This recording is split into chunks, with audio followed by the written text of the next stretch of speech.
Seorang gadis bersikap aneh di dekat ayahnya di klinik keluarga Nusantara, menghindari kontak mata dan gelisah di kursinya. Awalnya staf mengira itu hanya kecemasan biasa menjelang pemeriksaan. Tetapi saat dokter melakukan USG ultrasonografi, ia menatap layar dengan tidak percaya dan mulai panik.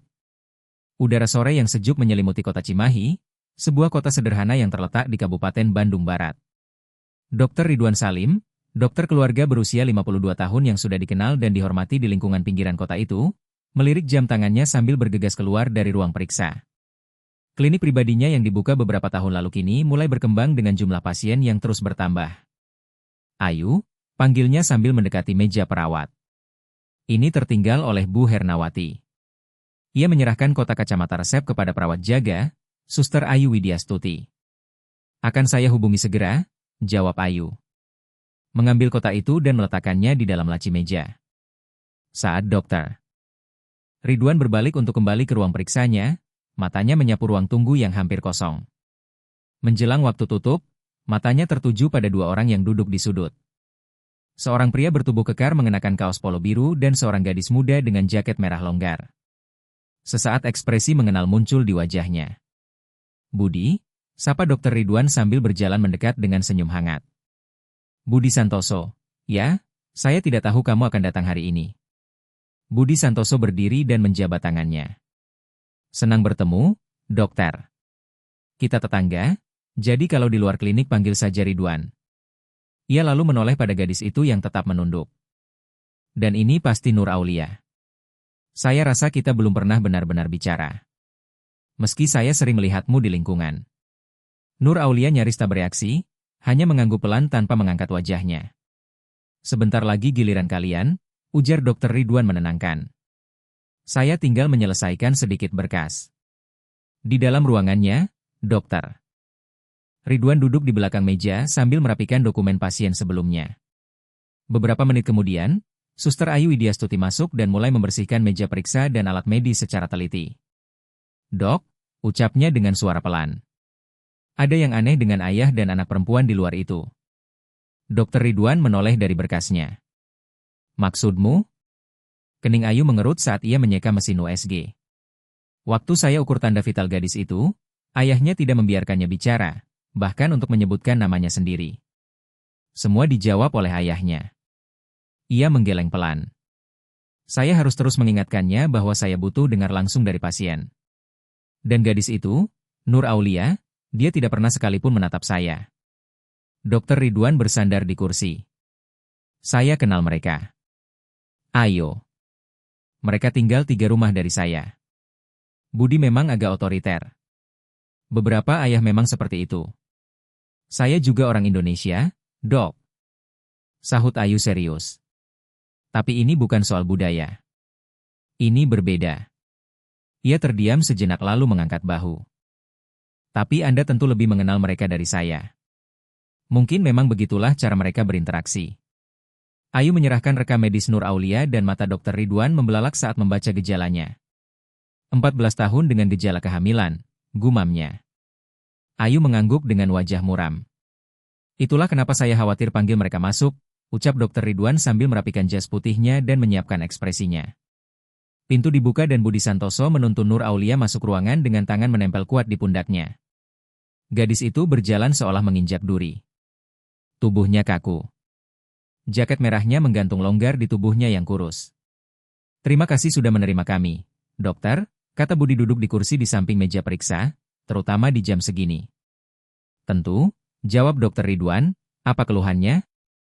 Budi berdeham, tampak tidak nyaman, tidak mudah untuk mengatakannya, tapi putri saya hamil. Meski sudah membaca dari berkas, mendengar kata itu langsung membuat perut Dr. Ridwan terasa mengencang. Ia menatap Nur Aulia yang tetap diam menunduk, tangan tergenggam di pangkuannya. Saya mengerti, ujar Dr. Ridwan dengan hati-hati. Nur Aulia, bagaimana perasaanmu akhir-akhir ini? Sebelum gadis itu sempat menjawab, Budi menyela. Dia mual-mual di pagi hari, cepat lelah, dan belakangan ini sering mengeluh sakit perut. Dr. Ridwan tetap menatap Nur Aulia dengan lembut. Nur Aulia, apakah kamu lebih suka menjawab pertanyaan-pertanyaan ini sendiri? Gadis itu mengangguk nyaris tak terlihat. Dan bagaimana kehamilan ini bisa terjadi? Tanya Dr. Ridwan kembali mengarahkan pertanyaan langsung kepada Nur Aulia. Budi Santoso langsung menjawab, dia punya pacar, kami tidak mau membicarakan dia. Nada bicaranya jelas menutup topik itu. Dokter. Lanjut Budi sambil mencondongkan tubuh. Kami ingin ini tetap rahasia. Tidak boleh ada yang tahu. Tetangga pun tidak. Kerahasiaan pasien adalah standar kami, Pak Budi. Jawab Dr. Ridwan dengan tenang. Meskipun tekanan dalam ucapannya terasa janggal. Saya tidak bisa membahas kondisi pasien dengan siapapun di luar. Bagus. Angguk Budi puas. Dr. Ridwan menoleh ke arah Nur Aulia. Saya ingin melakukan USG untuk memeriksa kondisi janin dan memperkirakan usia kehamilan. Apakah itu tidak apa-apa, Nur Aulia? Gadis itu mengangguk lagi, masih tanpa menatap mata siapapun. Ayu akan membantumu naik ke atas meja periksa, kata Dr. Ridwan sambil menyiapkan mesin USG. Kamu perlu mengangkat bajumu sedikit di atas perut. Suster Ayu Widyastuti dengan lembut membimbing Nur Aulia ke meja. Gadis itu meringis saat berbaring. Sakit. Bisik Ayu lembut. Nur Aulia mengangguk. Rasa sakit di perutnya makin sering. Jelas Budi dari kursinya. Dr. Ridwan mengoleskan gel ke perut Nur Aulia mencatat bagaimana gadis itu tanpa tersentak saat disentuh. Ia menggerakkan transduser perlahan di atas kulitnya, menatap layar dengan seksama. Apa yang ia lihat membuatnya berhenti sejenak. Ini, ucapnya pelan sambil menyesuaikan tampilan layar. Nur Aulia, berdasarkan gambar kamu kemungkinan besar sudah hamil sekitar 28 minggu. Mata Budi Santoso membelalak. Itu tidak mungkin. Belum selama itu. Dr. Ridwan menatapnya tajam. Apakah Anda sudah pernah membawanya ke dokter kandungan sebelumnya? Belum, jawab Budi. Ini kunjungan pertama. Dr. Ridwan melanjutkan mengamati layar. Bayinya perempuan, ujarnya lalu mengerutkan kening. Tapi saya melihat sesuatu yang mengkhawatirkan. Ukuran perut janin tidak sesuai dengan perkembangan normal usia 28 minggu. Ini menunjukkan kondisi yang kami sebut sebagai restriksi pertumbuhan intrauterin atau IUR. Apa artinya itu? Tanya Budi cemas. Artinya janin tidak tumbuh dengan laju normal. Ini bisa disebabkan oleh masalah plasenta, kondisi kesehatan ibu, atau gangguan pada janinnya. Dr. Ridwan kembali menggerakkan transduser, mengamati aliran data. Saya juga mendeteksi denyut jantung janin yang tidak teratur. Ia menoleh langsung ke Budi Santoso. Pak Budi, saya sangat menyarankan agar Anda membawa Nur Aulia ke Rumah Sakit Islam An-Nur secepatnya. Ia memerlukan perawatan khusus yang tidak dapat saya sediakan di klinik ini. Wajah Budi menggelap. Rumah sakit? Kenapa tidak cukup diberi obat saja? Karena ini memerlukan pemantauan intensif dan mungkin intervensi, jelas Dr. Ridwan dengan sabar. Rumah sakit memiliki alat dan spesialis yang diperlukan untuk memantau perkembangan bayi. Mereka bisa melakukan studi Doppler untuk melihat aliran darah ke janin dan memeriksa apakah ada organ yang belum berkembang. Budi tampak ragu, tapi Dr. Ridwan berbicara lebih tegas. Saya bisa memberikan resep vitamin kehamilan, kalsium, dan asam folat untuk membantu nutrisi. Tapi itu tidak cukup. Dia harus diperiksa di rumah sakit. Ia menulis resep dan menyerahkannya pada Budi. Apotek di sebelah masih buka. Anda bisa menebus ini sementara Suster Ayu membersihkan Nur Aulia. Budi menatap ragu ke arah dokter lalu ke anaknya. Dia akan baik-baik saja, kata dokter. Ridwan menenangkan. Kami hanya akan membersihkan gel dan mencetak hasil USG. Dia akan menyusul Anda ke apotek dalam beberapa menit. Dengan enggan Budi mengambil resep dan meninggalkan ruangan melirik arah Nur Aulia untuk terakhir kalinya sebelum menutup pintu. Begitu ia pergi, Ayu mulai mengusap perlahan gel dari perut Nur Aulia. Kamu akan baik-baik saja, sayang. Bisiknya lembut. Mata Nur Aulia tiba-tiba berkaca-kaca. Dia menendang saat dengar suaranya. Bisiknya pelan. Aku benci karena dia menyukainya. Dr. Ridwan dan Ayu saling berpandangan dengan cemas. Ucapan itu menggantung di udara syarat dengan makna samar yang tak terucap. Nur Aulia, ucap Dr. Ridwan dengan hati-hati. Apa maksudmu dengan itu? Tapi Nur Aulia sudah kembali diam. Keterbukaan singkatnya menghilang begitu saja. Dr. Ridwan mencoba memahami kata-katanya. Mungkin ia sedang kesal karena kehamilannya dan melampiaskannya pada ayahnya. Atau mungkin Budi marah saat tahu ia hamil dan sekarang ia hanya mengekspresikan kemarahannya. Apa yang sudah terjadi? Biarlah terjadi, ucap Dokter Ridwan lembut. Ayahmu membawamu ke sini karena dia peduli dengan kesehatanmu. Sekarang kita harus fokus memastikan kamu dan bayimu baik-baik saja. Itulah kenapa kamu harus segera ke rumah sakit. Ia menyerahkan hasil cetak USG kepada Nur Aulia yang menerimanya dengan tatapan terpaku pada gambar hitam putih itu. Di matanya gambar itu tampak lebih seperti kabur abstrak daripada wujud bayi. Melalui kaca di pintu, Dokter Ridwan melihat Budi kembali dari apotek. Momen itu pun sirna. Ayu membantu Nur Aulia duduk dan mereka bersiap meninggalkan ruangan. Dokter Ridwan memperhatikan saat Budi Santoso menjemput anaknya dengan tangan yang menekan erat bahu gadis itu saat mereka keluar dari klinik keluarga Nusantara. Setelah mereka pergi, Ayu kembali ke ruang periksa dengan wajah yang tampak gelisah sambil mengumpulkan sisa hasil cetak USG. Jam 9, ucapnya sambil melihat jam tangannya. Sudah selesai untuk hari ini, ya? Dokter Ridwan mengangguk masih terganggu oleh ucapan samar Nur Aulia. Ya, mereka pasien terakhir. Ayu mulai mematikan mesin USG. Gerakannya cepat, tapi ekspresinya tampak penuh pikiran. Itu aneh, bukan? Katanya akhirnya. Gadis itu menyembunyikan kehamilannya selama 28 minggu. Dan apa yang dia katakan saat ayahnya keluar ruangan? Aku tahu, ujar Dokter Ridwan sambil bersandar di meja. Memang sangat tidak biasa. Apa menurutmu maksudnya apa? Desak Ayu. Bayinya menendang saat mendengar suara ayahnya dan dia bilang dia benci karena bayinya suka itu. Dokter Ridwan mengusap rambutnya dengan frustasi. Saya kira mungkin dia menyembunyikan kehamilannya dari ayahnya selama ini. Makanya baru sekarang dibawa ke dokter. Mungkin ayahnya marah dan itu yang dia rasakan. Ayu menggeleng pelan, tapi dia bilangnya jelas. Dok. Bayinya menendang saat mendengar suara Budi dan dia tidak suka itu. Bukankah itu aneh? Mungkin itu hanya emosi remaja bertabrakan dengan hormon kehamilan, jawab Dokter Ridwan. Meskipun dalam hatinya sendiri ia tahu penjelasan itu terasa tidak cukup. Perubahan suasana hati dan emosi memang umum terjadi di masa seperti ini. Ayu mengangguk pelan meski keraguan masih tampak di matanya. Semoga saja mereka benar-benar pergi ke rumah sakit seperti yang Anda sarankan. Saya juga berharap begitu, ujar Dokter Ridwan. Bayi itu butuh pemantauan serius. Mereka menyelesaikan penutupan klinik, mematikan lampu, mengunci lemari, memastikan semua beres. Staf lainnya sudah lebih dulu pulang, menyisakan hanya mereka berdua untuk mengunci bangunan. Mereka berjalan keluar bersama.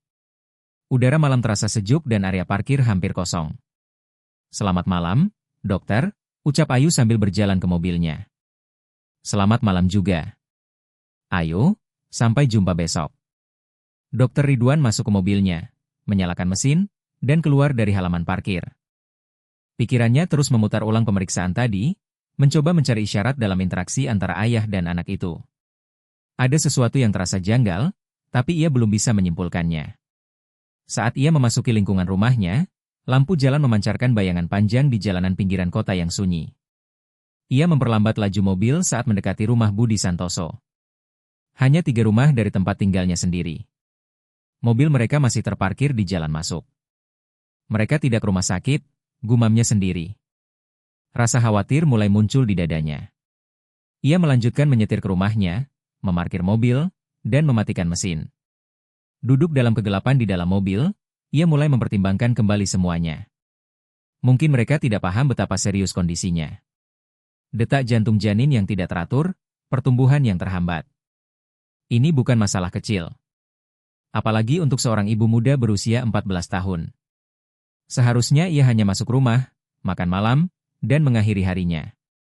Bukan tanggung jawabnya mengejar pasien yang mengabaikan nasihat medis, tapi kata-kata Nur Aulia terus terngiang di kepalanya. Dia menendang saat dengar suaranya. Aku benci karena dia menyukainya. Dengan desahan berat, Dokter Ridwan keluar dari mobil dan berjalan kembali menyusuri jalan menuju rumah Budi Santoso. Lampu di dalam menyala, cahaya hangat terlihat dari balik jendela. Ia ragu sejenak, lalu mengetuk pintu depan dengan tegas. Beberapa saat kemudian, pintu dibuka dan Budi berdiri di sana. Ekspresi terkejut sekejap terlihat sebelum wajahnya kembali netral. Dokter Ridwan, ada apa? Semuanya baik-baik saja. Saya hanya memeriksa, ujar Dokter Ridwan mencoba terdengar santai.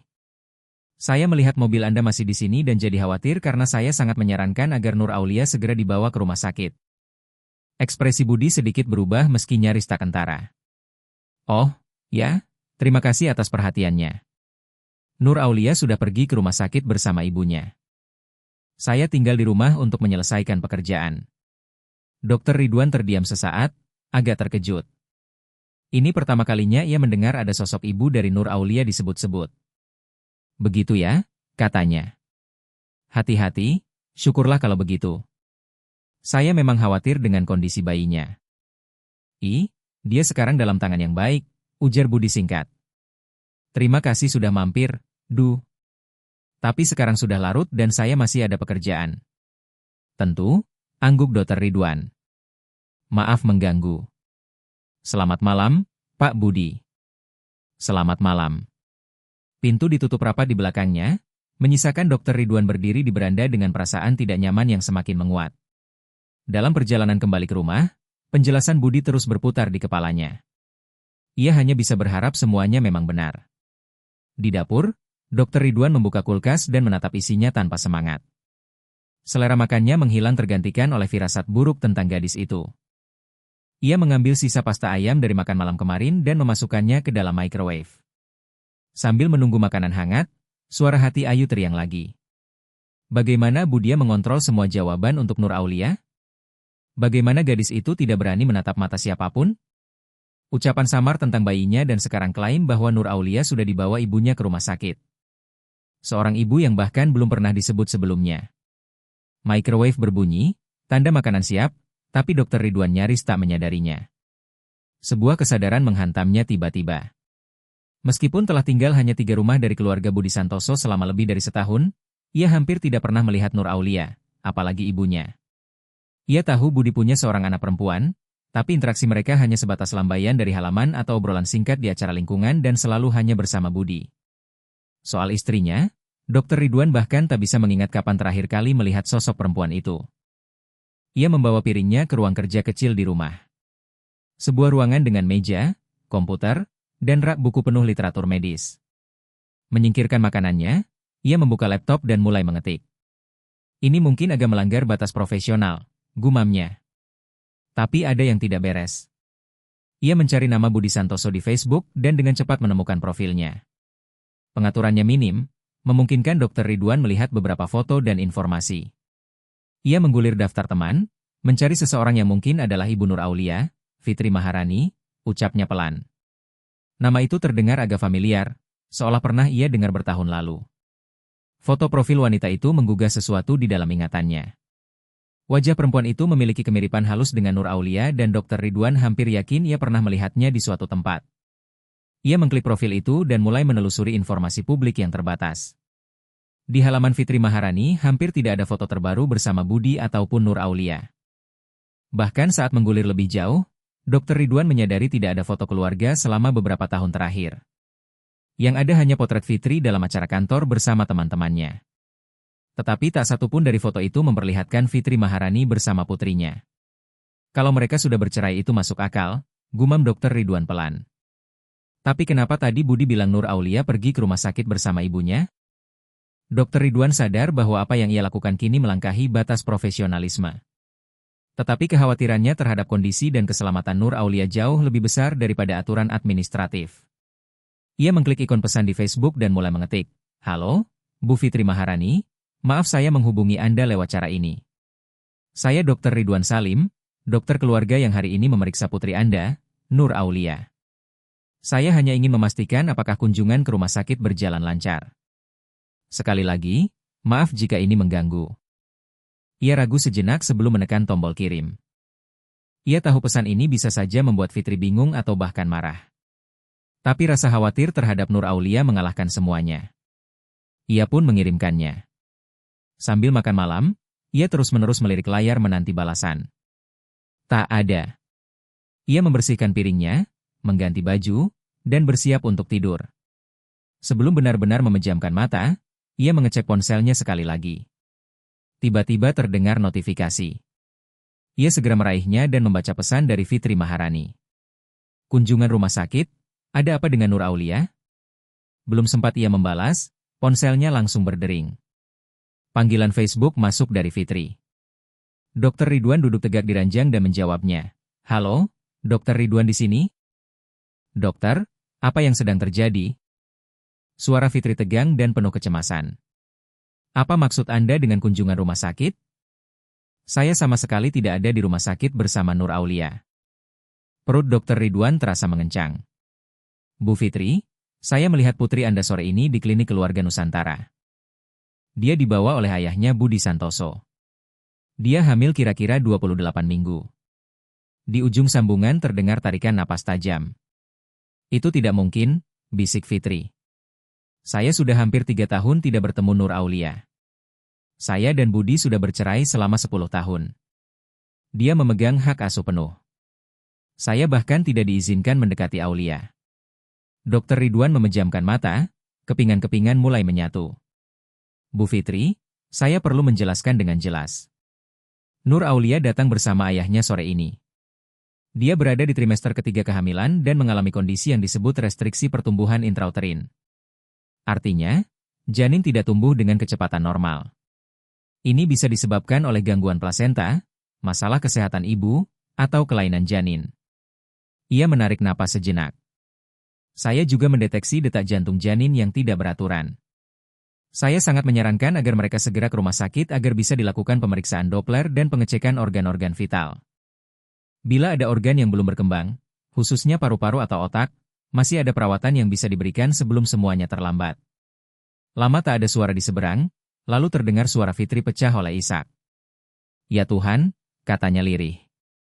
Anakku, dia baru 14 tahun. Bagaimana ini bisa terjadi? Siapa yang melakukan ini padanya? Budi bilang dia punya pacar. Jawab Dokter Ridwan. Meskipun kini ia sendiri mulai meragukan setiap kata dari pria itu, saya tidak tahu harus bagaimana, ujar Fitri. Suaranya terdengar putus asa. Saya ingin menemuinya sekarang juga, tapi saya tidak diizinkan. Ada perintah larangan mendekat. Suaranya terhenti sejenak. Dokter, tolong pastikan dia baik-baik saja. Kalau dia dalam bahaya, tolong hubungi polisi. Saya tidak peduli kalau Budi melaporkan saya karena melanggar perintah pengadilan. Ini anak saya. Saya mengerti, Bu Fitri. Jawab Dokter Ridwan meyakinkan. Tapi kita harus berhati-hati. Kondisi Nur Aulia sangat rapuh. Kita tidak ingin membuatnya stres karena bisa memicu kontraksi dini. Ya, Anda benar. Saud Fitri dengan berat hati. Apa yang akan Anda lakukan sekarang? Saya akan mengeceknya lagi, janji Dokter Ridwan. Dan saya akan terus mengabari Anda. Untuk saat ini sebaiknya Ibu tetap di tempat. Setelah menutup telepon, Dokter Ridwan langsung mengakses sistem rekam medis elektronik klinik dari laptopnya. Ia membuka kembali hasil USG milik Nur Aulia, mengamati setiap gambar dengan saksama. Semua gambar itu menegaskan diagnosis awalnya. Pertumbuhan janin yang terbatas kemungkinan besar karena fungsi plasenta yang terganggu serta tanda-tanda berkurangnya aliran darah ke janin. Artinya oksigen dan nutrisi tidak cukup sampai ke bayi dan itu bisa berakibat fatal. Ini berarti oksigen dan nutrisi yang mencapai bayi jauh lebih sedikit. Sebuah kondisi yang bisa memburuk dengan sangat cepat. Jam di meja samping tempat tidur Dokter Ridwan menunjukkan pukul 22.15. Terlalu malam untuk kunjungan rumah. Tapi pria itu jelas telah berbohong. Sementara putrinya membutuhkan perawatan medis segera. Dokter Ridwan memutuskan bahwa ini tidak bisa ditunda sampai pagi. Saat itu mungkin Budi sudah pergi kerja atau mencari alasan baru. Ia dengan cepat berganti ke pakaian biasa dan keluar dari rumah. Malam telah menjadi lebih dingin. Kabut tipis mulai turun menyelimuti lingkungan pinggiran kota yang sunyi. Rumah Budi Santoso berdiri dalam siluet gelap di bawah langit malam dengan jendela yang masih memancarkan cahaya. Dokter Ridwan berjalan ke pintu depan dengan tekad penuh, siap menghadapi Budi tentang kebohongannya dan menuntut agar Nur Aulia segera mendapat perawatan. Ia mengetuk dengan tegas. Dalam hati merapalkan apa yang akan ia katakan jika Budi membuka pintu. Namun yang membukakan bukanlah Budi. Itu Nur Aulia. Matanya sedikit membesar saat melihatnya. Dokter Ridwan. Bisiknya sambil melirik gugup ke belakang bahunya. Nur Aulia, ucap Dokter Ridwan lembut. Kamu sudah pergi ke rumah sakit? Gadis itu menggeleng. Jemarinya menggenggam ujung jaketnya gelisah. Nur Aulia, saya perlu kamu jujur, ujar Dokter Ridwan menurunkan suaranya. Apa yang sebenarnya terjadi di sini? Kenapa kamu sembunyikan kehamilanmu selama ini? Nur Aulia membuka mulut, tapi sebelum ia bisa berkata apapun, suara Budi menggelegar dari dalam rumah. Siapa itu? Nur Aulia, itu kurir makanan ya? Kenapa lama banget? Wajah Nur Aulia seketika diliputi ketakutan. Tolong pergi, bisiknya cepat, mulai menutup pintu. Tolong. Dokter Ridwan menahan pintu dengan tangannya. Nur Aulia, saya bisa membantumu. Izinkan saya membantumu. Saya tidak bisa. Napasnya gemetar saat mendorong pintu hingga tertutup. Dokter Ridwan berdiri di beranda bimbang. Secara teknis, ia sudah menjalankan tugasnya, menginformasikan risiko, dan menyarankan agar pasien dibawa ke rumah sakit. Ia tak bisa memaksa, tapi ada sesuatu yang sangat tidak beres dengan rumah itu. Dan ia tidak bisa begitu saja pergi. Ia telah membuat janji pada Fitri Maharani dan janji itu masih berlaku. Saat ia berbalik untuk pergi, pintu depan terbuka lagi. Kini Budi Santoso yang berdiri di ambang pintu, ekspresinya gelap dan marah. Dokter Ridwan, katanya kaku. Kenapa Anda terus datang ke rumah saya? Ini sudah malam, Pak Budi. Jawab Dokter Ridwan berusaha menjaga nada tetap profesional. Saya khawatir dengan kondisi Nur Aulia. Anda bilang dia pergi ke rumah sakit bersama ibunya, tapi saya baru saja tahu bahwa itu tidak benar. Rahang Budi mengeras. Jadi, Anda menyelidiki saya sekarang. Siapa yang saya ajak ke dokter itu urusan saya. Tapi sebagai dokternya, kesehatan dia adalah urusan saya, sahut Dokter Ridwan. Kondisi bayinya serius. Penundaan perawatan bisa menyebabkan komplikasi, bahkan lebih buruk. Budi menatapnya tajam, hendak membalas. Saat tiba-tiba lampu rumah tetangga menyala, tirai bergeser. Jelas ada yang mengintip dari dalam. Sikap Budi langsung berubah. Mungkin sebaiknya kita bicarakan ini di dalam saja, katanya dengan nada yang mendadak lebih ramah. Tidak perlu ganggu tetangga. Dokter Ridwan ragu sejenak lalu mengangguk. Budi memberi jalan dan Dokter Ridwan melangkah masuk rumah. Ruang tamunya sederhana. Sebuah sofa usang, meja kecil, dan televisi menempel di dinding. Nur Aulia duduk di ujung sofa. Tangannya tergenggam erat di pangkuan, matanya menatap lantai. Nur Aulia, ucap Dokter Ridwan dengan suara lembut. Bagaimana perasaanmu? Budi langsung menyela sebelum Nur Aulia sempat menjawab, dia baik-baik saja, cuma lelah. Ibu hamil memang mudah lelah, bukan begitu, Dok? Dokter Ridwan berbalik menatap Budi Santoso langsung. Pak Budi, Anda perlu memahami betapa seriusnya situasi ini. Hasil USG menunjukkan adanya restriksi pertumbuhan intrauterin dan denyut jantung janin yang tidak teratur. Kondisi ini membutuhkan perawatan medis segera dan kami akan mendapatkannya. Jawab Budi. Nadanya seolah menenangkan, tapi matanya tetap dingin. Besok pagi pertama-pertama. Kenapa harus menunggu? Tekan Dokter Ridwan. Kenapa bukan malam ini? Karena sudah larut, kata Budi menunjuk jam di dinding. Nur Aulia butuh istirahat. Dia kelelahan. Menyeretnya ke ruang gawat darurat dan duduk berjam-jam di sana bukan yang dia butuhkan sekarang. Tapi bisa saja bayi dalam kondisi bahaya, sanggah Dokter Ridwan. Setiap jam itu berarti dalam situasi seperti ini. Ekspresi Budi mengeras. Bayi itu tidak akan mati semalam. Dokter Ridwan meringis mendengar kata-kata yang begitu dingin dan tanpa empati. Sebelum ia sempat membalas, bel pintu berbunyi. Bahu Budi sedikit mengendur. Itu makanan yang saya pesan. Kami akan makan malam. Ia menoleh ke Nur Aulia. Tunggu di sini bersama dokter. Ya. Ayah ambil makanannya. Saat Budi berjalan ke pintu, Dokter Ridwan segera memanfaatkan kesempatan. Ia mendekati Nur Aulia dengan pelan. Kamu tidak apa-apa, bisiknya lembut. Ada sesuatu yang ingin kamu katakan padaku. Nur Aulia menoleh cepat ke arah pintu di mana ayahnya tengah membayar makanan sambil mencari uang kembalian. Lalu dengan gerakan cepat, Ia merok saku jaket dan menarik beberapa lembar foto yang terlipat. Ia menyodorkannya ke tangan Dr. Ridwan tepat saat Budi berbalik ke arah mereka. Dr. Ridwan dengan cekatan menyelipkan foto-foto itu ke dalam saku jasnya tanpa melihat isinya. Nur Aulia bersandar sedikit ke arahnya dan berbisik, lebih banyak di kamar. Saya akan bantu. Saya janji akan bantu kamu. Balas Dr. Ridwan pelan. Kamu sangat berani. Budi kembali dengan kotak pizza di tangannya. Ngobrolin apa tuh? Tanyanya curiga.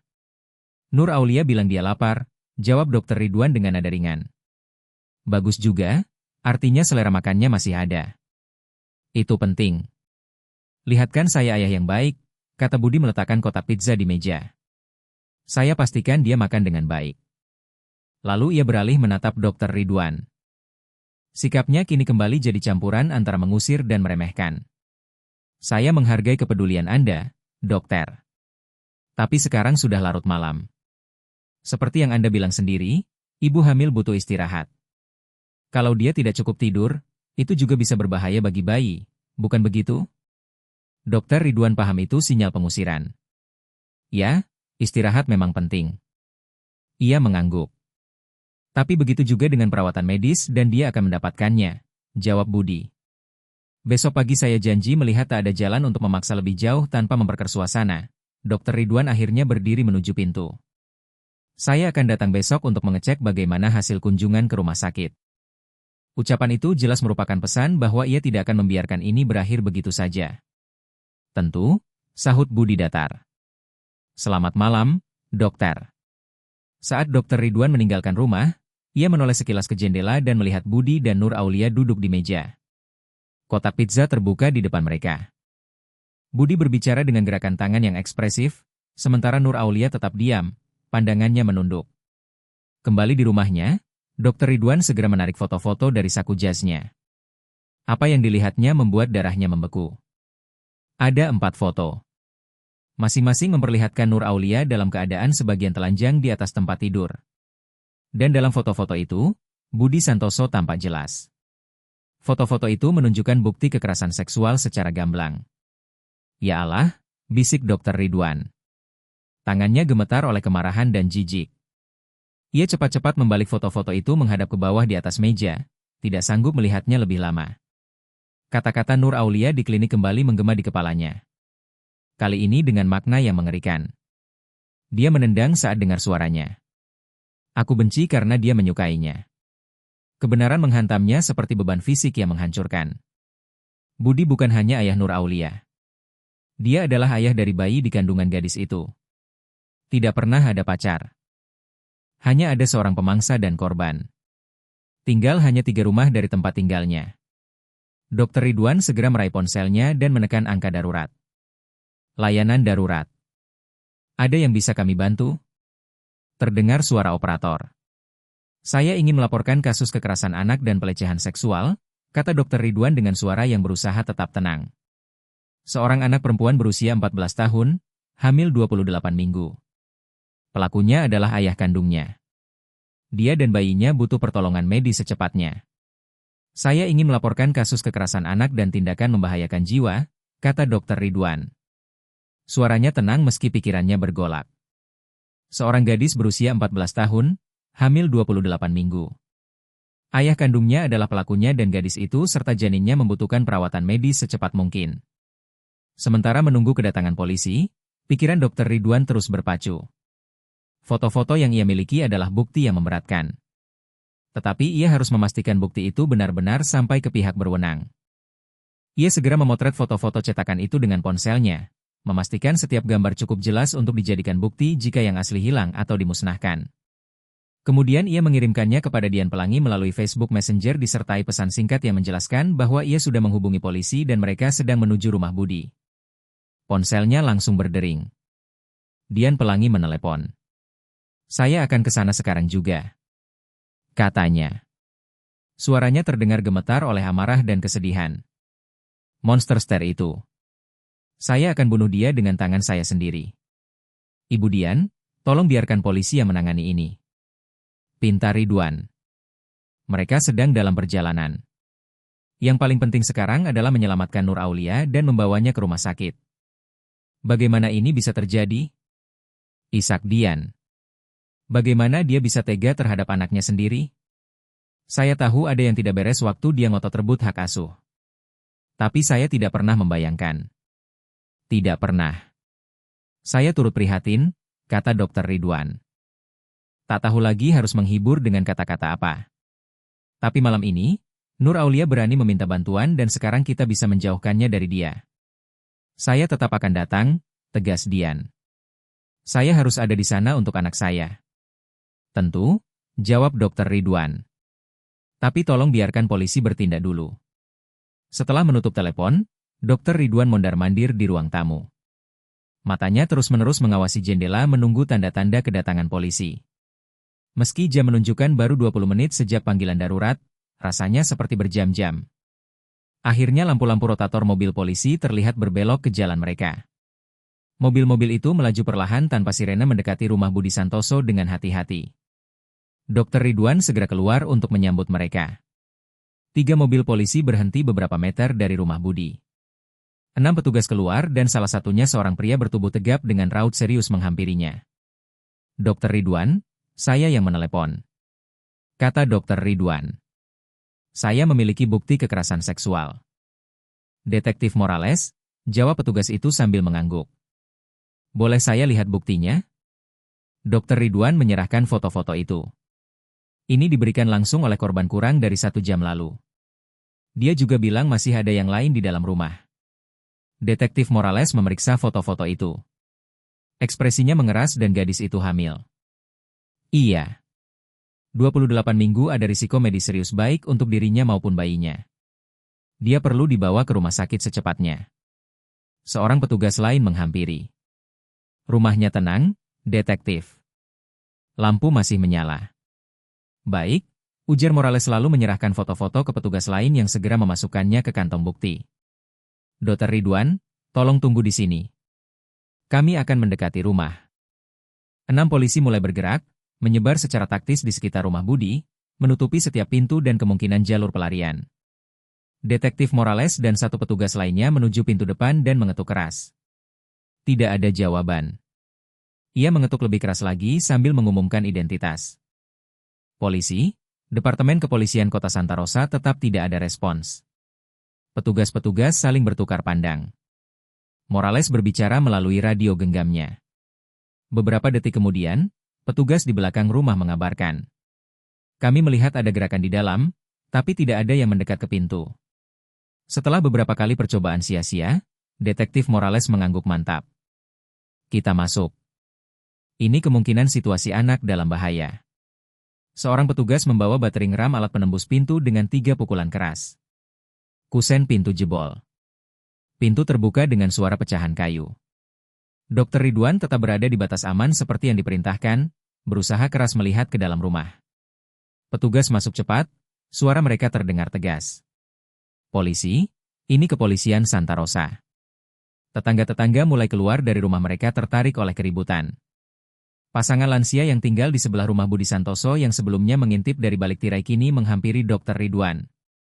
Ada apa ini? Tanya si wanita. Merapatkan jubah tidurnya di leher. Sebelum Dr. Ridwan bisa menjawab, teriakan terdengar dari dalam rumah disusul para petugas yang bergegas naik ke lantai atas. Lalu terdengar lagi. Kali ini dari luar rumah di atap. Lihat ke atap. Dr. Ridwan mendongak dan melihat Budi sedang memanjat keluar dari jendela loteng ke atap di atas garasi. Di belakangnya dengan tangan ditarik paksa adalah Nur Aulia berjuang menjaga keseimbangannya di lereng atap yang curam. Jangan mendekat, teriak Budi menatap ke arah petugas di bawah. Aku akan dorong dia kalau kalian maju lagi, kami keluarga. Kalau aku jatuh, kami jatuh bersama. Nur Aulia menangis. 1 tangannya menutupi perut buncitnya dengan penuh naluri melindungi. Tolong bantu aku, isaknya. Suaranya menggema di udara malam. Polisi segera mundur beberapa langkah sambil mengabarkan lewat radio untuk bantuan tambahan termasuk para medis dan bantalan udara. Budi, seru Dr. Ridwan tetap melangkah maju meski diperingatkan oleh petugas. Jangan lakukan ini. Polisi sudah punya foto-foto itu. Mereka tahu semuanya. Wajah Budi berubah penuh amarah. Dia yang kasih foto itu ke kamu. Ya, Dasar jalan kecil. Ia meludah ke arah Nur Aulia. Setelah semua yang aku lakukan buat kamu, kamu gak pantas hidup. Sebuah mobil tiba-tiba berhenti mendadak di pinggir garis polisi. Dian Pelangi keluar dari mobil dan berlari menuju rumah sebelum langsung dicegat seorang petugas. Itu anak saya. Ia berteriak berusaha melepaskan diri. Nur Aulia, ibu di sini, sayang. Ibu di sini. Wajah Nur Aulia menoleh ke arah suara itu penuh air mata. Ibu, dalam sekejap itu, Budi menarik Nur Aulia lebih dekat ke tepi atap. Beruntung, para petugas di bawah sudah menempatkan bantalan udara besar tepat di bawah posisi mereka. Detektif Morales berbicara lewat pengeras suara. Budi Santoso ini detektif Morales dari kepolisian Santa Rosa. Lepaskan anak itu dan menyerahlah. Kamu tidak punya jalan keluar. Dokter. Ridwan melihat para petugas sudah mulai keluar dari jendela loteng, siap menangkap dari belakang.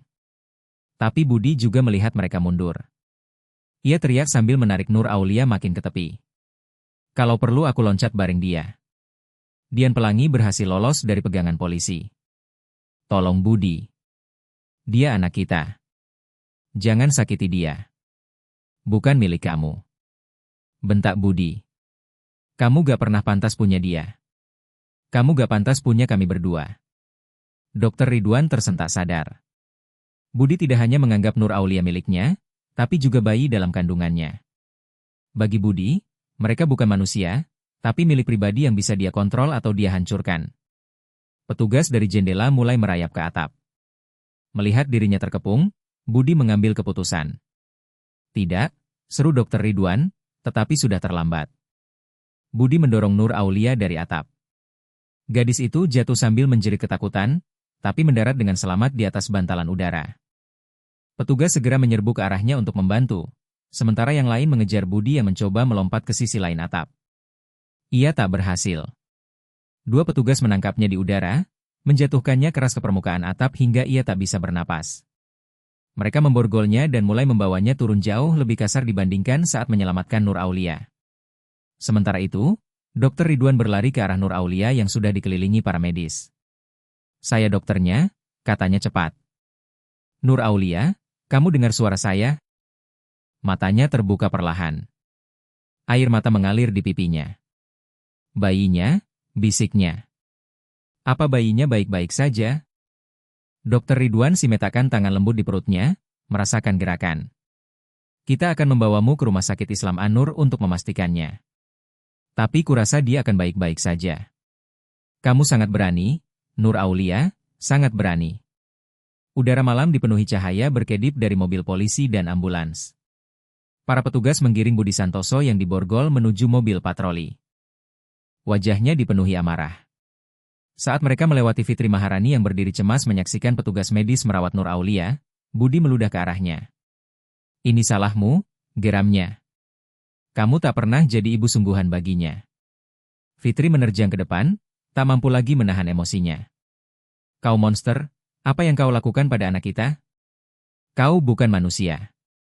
Seorang petugas berdiri di antara mereka menenangkan Fitri, sementara yang lain mendorong Budi masuk ke mobil polisi. Dia pantas membusuk di penjara selamanya, isak Fitri saat Dokter Ridwan saling menghampirinya. Aku selalu merasa ada yang tak beres dengannya. Tapi ini kau tak mungkin tahu, kata Dokter Salim dengan lembut. Pemangsa seperti Budi sangat pandai menyembunyikan jati diri mereka. Petugas medis telah menstabilkan Nur Aulia di atas tandu dan bersiap memasukkannya ke dalam ambulans. Dokter Salim menuntun Fitri mendekat. Dia butuh kamu sekarang, katanya. Fokuslah pada Nur Aulia, bukan padanya. Fitri mengangguk, menyeka air matanya lalu menghampiri tandu. Saat Nur Aulia melihat ibunya, matanya kembali berlinang. Bu, bisiknya mengulurkan tangan gemetar. Aku rindu ibu. Fitri menggenggam tangan putrinya, menciumnya dengan air mata yang terus mengalir. Aku juga rindu kamu, nak. Sangat rindu. Ibu di sini sekarang dan tidak akan pernah meninggalkanmu lagi. Dokter Salim mendekati petugas medis utama. Saya dokternya. Bolehkah saya ikut ke rumah sakit? Petugas itu mengangguk. Kami butuh masukan, Anda, dokter. Saat mereka menaikkan Nur Aulia ke dalam ambulans, Inspektur Haryono menghampiri Dokter Salim. "Dokter, kami perlu bicara dengan Anda di rumah sakit nanti." Lalu ia menoleh ke Fitri. "Dan Anda juga, Bu. Tapi untuk sekarang ikutlah dengan anak Anda. Kami akan menemui Anda di sana." Fitri naik ke dalam ambulans menemani Nur Aulia tak melepas genggaman tangan putrinya. Dokter Salim ikut duduk di seberang mereka. Sementara para petugas terus memantau tanda-tanda vital Nur Aulia. Di dalam ambulans, Dok Salim mendengarkan detak jantung bayi dengan stetoskopnya. Detaknya masih tidak teratur, tapi kuat, katanya pada Nur Aulia. Jatuhnya sepertinya tidak menyebabkan trauma langsung, tapi rumah sakit akan melakukan pemeriksaan menyeluruh. Ambulans melaju cepat menyusuri jalanan sunyi kota Cimahi. Sirinenya meraung. De Salim melihat Fitri membelai rambut Nur Aulia, membisikkan kata-kata penghiburan. Meski telah terpisah bertahun-tahun, ikatan mereka tetap utuh. Bukti ketahanan cinta keluarga di tengah gangguan mengerikan. Mereka tiba di Rumah Sakit Islam An-Nur di mana tim darurat obstetri telah menunggu. Dokter Salim menjelaskan singkat pada Dr. Jaga, Dr. Ratna Mardani, spesialis kehamilan berisiko tinggi. 28 minggu dengan iur dan aritmia janin. Ringkasnya saat mereka mendorong Nur Aulia ke ruang pemeriksaan. Juga kemungkinan trauma akibat jatuh. Meski dia mendarat di bantalan pengaman, Dr. Mardani mengangguk. "Biar kami tangani selanjutnya, Dr. Salim. Terima kasih atas tindakan cepat Anda malam ini." Saat tim medis mulai bekerja, Dr. Salim bergabung dengan Fitri di ruang tunggu. Tak lama kemudian, Inspektur Haryono datang bersama seorang petugas dan seorang perempuan yang memperkenalkan diri sebagai Intan Dewi dari Dinas Sosial Perlindungan Anak. "Kami perlu memahami dengan tepat apa yang terjadi malam ini," katanya. Inspektur Haryono memulai. "Dr. Ridwan Salim, tolong ceritakan semuanya dari awal." Dr. Salim pun menjabarkan seluruh kejadian malam itu. Dari kunjungan Nur Aulia ke klinik keluarga Nusantara, kekhawatirannya yang tumbuh hingga akhirnya kebenaran yang terungkap melalui foto-foto. Budi mengklaim bahwa ayah bayi itu adalah pacarnya, jelasnya. Tapi komentar Nur Aulia di klinik tentang bayi yang menendang saat mendengar suaranya sekarang terasa sangat mengerikan. Inspektur Haryono mengangguk dengan ekspresi muram. "Kami menemukan ruangan tersembunyi di bawah tanah seperti yang Anda curigai berdasarkan pengakuan Nur Aulia. Tampaknya di sanalah sebagian besar penyiksaan terjadi. Ada kamera, alat perekam, dan barang-barang lainnya." Fitri Maharani menutup mulutnya, berusaha menahan isak. Kamar tidurnya penuh dengan ratusan foto Nur Aulia, lanjut sang detektif. Beberapa bahkan sudah bertahun-tahun. Ini sudah berlangsung lama. "Bagaimana ini bisa terjadi?" tanya Fitri. Suaranya pecah. "Bagaimana tidak ada yang menyadarinya?" Pemangsa seperti Budi sangat terampil dalam mengisolasi dan memanipulasi. Jelas Intan Dewi dari Dinas Sosial A Perlindungan Anak. Mereka secara perlahan memutus korban dari sistem dukungan, teman, keluarga, bahkan sekolah. Kami akan mendapatkan gambaran yang lebih jelas setelah Nur Aulia bisa memberikan kesaksian. Inspektur Haryono lalu menoleh ke Fitri. "Ibu Maharani, kami perlu tahu bagaimana Budi bisa mendapatkan hak asuh atas Nur Aulia. Ini bisa memperkuat kasus kami." Fitri menyeka air matanya, wajahnya penuh penyesalan. "Aku tidak bangga atas apa yang terjadi setelah kami bercerai 10 tahun lalu. Aku menjadi ibu tunggal bekerja malam di kasino. Kondisi keuangan kami sangat sulit." Ia menarik napas dalam-dalam. "Aku mulai ikut permainan poker ilegal. Berharap bisa menambah penghasilan dan memberi kehidupan lebih baik untuk Nur Aulia. Tapi aku jadi kecanduan. Suatu malam tempatnya digerebek dan saat itulah polisi tahu aku meninggalkan Nur Aulia. Saat itu baru 7 tahun sendirian di rumah." Air matanya kembali mengalir. Budi langsung memanfaatkan kesempatan itu.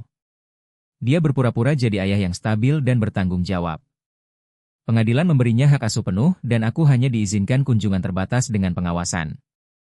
Lalu dia pindah ke kota Cimahi, meminta surat penahanan dan mengklaim, aku tidak stabil dan buruk bagi Nur Aulia. Dia benar-benar mengisolasi anakku." Intan Dewi mengangguk. "Itu taktik yang umum. Aku sudah 3 tahun terakhir membangun kembali hidupku dan pindah ke lingkungan ini." Lanjut Fitri. "Aku punya pekerjaan tetap dan apartemen dengan kamar kedua khusus untuk Nur Aulia. Aku menabung setiap rupiah demi bisa memperjuangkan hak asuhnya kembali. Tapi Budi selalu menggagalkan setiap usaha yang kulakukan untuk menghubunginya.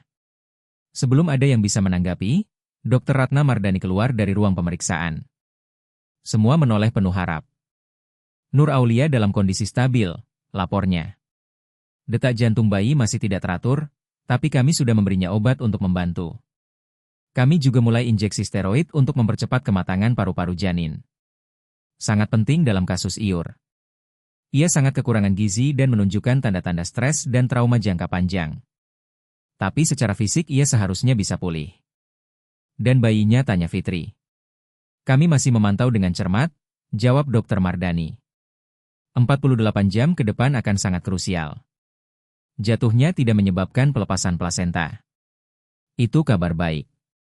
Tapi kondisi sebelumnya pembatasan pertumbuhan dan aritmia jantung masih mengkhawatirkan. Bolehkah kami menemuinya? Tanya Dr. Salim. Dr. Mardani mengangguk. Dia meminta ibunya. Dan Anda juga, Dr. Salim. Katanya Anda menyelamatkan hidupnya. Ruang rumah sakit remang-remang, hanya suara alat monitor yang berdetak teratur memenuhi udara. Nur Aulia terbaring bersandar pada bantal, infus di lengannya, alat monitor janin terpasang di perutnya yang bengkak.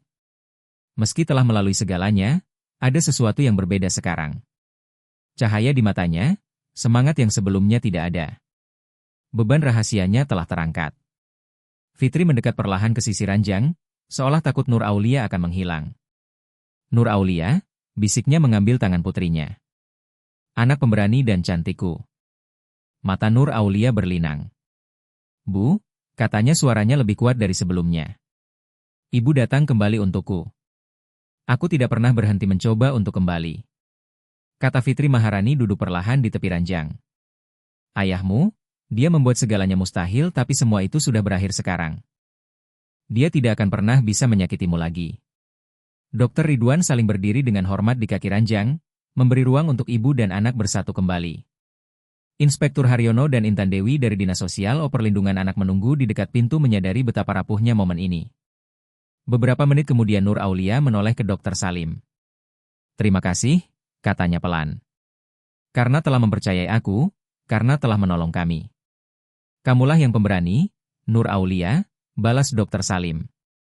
Kamu menemukan keberanian untuk meminta bantuan dan itulah yang menyelamatkan kamu dan bayimu. Inspektur Haryono melangkah maju. Nur Aulia, kami tahu ini berat, tapi kami perlu menanyakan beberapa hal untuk memperkuat kasus terhadap ayahmu. Apakah kamu bersedia? Nur Aulia menoleh pada ibunya yang langsung menggenggam tangannya. Itu keputusan sayang. Apapun yang kamu pilih, ibu akan tetap di sini bersamamu. Nur Aulia mengangguk perlahan. Aku ingin menceritakan semuanya, seluruh kebenaran. Ambil waktumu, kata Intan Dewi dengan lembut. Dan kalau kamu ingin berhenti kapan saja, cukup bilang. Nur Aulia menarik napas panjang dan mulai bercerita. Suaranya semakin mantap seiring berjalannya waktu. Tidak pernah ada pacar. Ia mengonfirmasi apa yang sudah mereka duga. Ayahku, dia juga ayah dari bayiku. Ia menjelaskan bagaimana Budi Santoso mulai menyakitinya tak lama setelah mendapatkan hak asuh penuh. Bagaimana dia secara sistematis memutuskan semua akses Nur Aulia ke dunia luar. Dia mengeluarkanku dari sekolah, bilang akan mengajariku sendiri di rumah, tapi tak pernah ada pelajaran sungguhan. Hanya cukup agar aku bisa menjawab pertanyaan dasar kalau ada yang bertanya. Penyiksaannya semakin parah dari tahun ke tahun. Setiap kali ada tamu datang, dia mengunciku di ruang bawah tanah. Ada satu ruangan tersembunyi yang dia bangun. Di sanalah semua itu terjadi. Dim teringat bukti-bukti yang ditemukan polisi di ruangan bawah tanah itu dan merasa mual. Waktu aku hamil. Lanjut Nur Aulia. Dia awalnya marah. Dia bilang akan memaksaku menggugurkannya. Tapi lalu dia berubah pikiran. Dia jadi protektif terhadap bayi ini. Katanya bayi itu milik kami. Tubuhnya gemetar saat mengenangnya. Bayinya mulai menendang beberapa bulan lalu. Aku perhatikan dia menendang setiap kali mendengar suaranya. Itu membuatku muak. Aku benci dia meresponnya. Nur Aulia meletakkan tangan pelindung di perutnya. Tapi itu bukan salahnya. Dia tidak bersalah dalam semua ini. Tentu saja tidak, sayang. Kata Fitri meyakinkannya. Sekitar 2 minggu lalu aku mulai merasa sangat sakit. Lanjut Nur Aulia. Sakit perut parah dan sering pusing. Awalnya dia mengabaikannya, tapi ketika aku nyaris tak bisa bangun dari tempat tidur, dia akhirnya memutuskan membawaku ke dokter. Saat itulah kami pergi ke klinik keluarga Nusantara.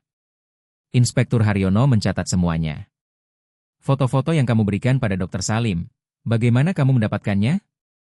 Ayahku sering sekali memotret, jawab Nur Aulia pelan. Dia menyimpan foto-foto itu di sebuah kotak di lemari.